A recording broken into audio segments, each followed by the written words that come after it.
श्रीमद् भगवद गीता हिंदुओं के पवित्रतम ग्रंथों में से एक है। महाभारत के अनुसार कुरुक्षेत्र युद्ध में भगवान श्री कृष्ण ने गीता का संदेश अर्जुन को सुनाया था। यह महाभारत के भीष्म पर्व के अंतर्गत दिया गया एक उपनिषद है।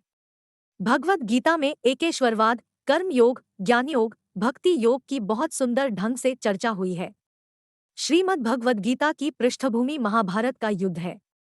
जिस प्रकार एक सामान्य मनुष्य अपने जीवन की समस्याओं में उलझकर किंकर्तव्य विमूढ़ हो जाता है और जीवन की समस्याओं से लड़ने की बजाय उससे भागने का मन बना लेता है, उसी प्रकार अर्जुन, जो महाभारत के महानायक थे, अपने सामने आने वाली समस्याओं से भयभीत होकर जीवन और क्षत्रिय धर्म से निराश हो गए थे। अर्जुन की तरह ही हम सभी कभी कभी अनिश्चय की स्थिति में या तो हताश हो जाते हैं और या फिर अपनी समस्याओं से विचलित होकर भाग खड़े होते हैं।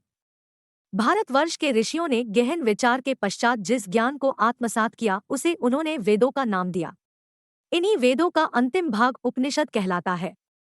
मानव जीवन की विशेषता मानव को प्राप्त बौद्धिक शक्ति है और उपनिषदों में निहित ज्ञान मानव की बौद्धिकता की उच्चतम अवस्था तो है ही, अपितु बुद्धि की सीमाओं के परे मनुष्य क्या अनुभव कर सकता है, उसकी एक झलक भी दिखा देता है।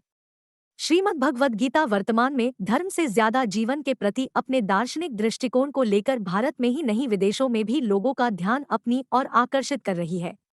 निष्काम कर्म का गीता का संदेश प्रबंधन गुरुओं को भी लुभा रहा है।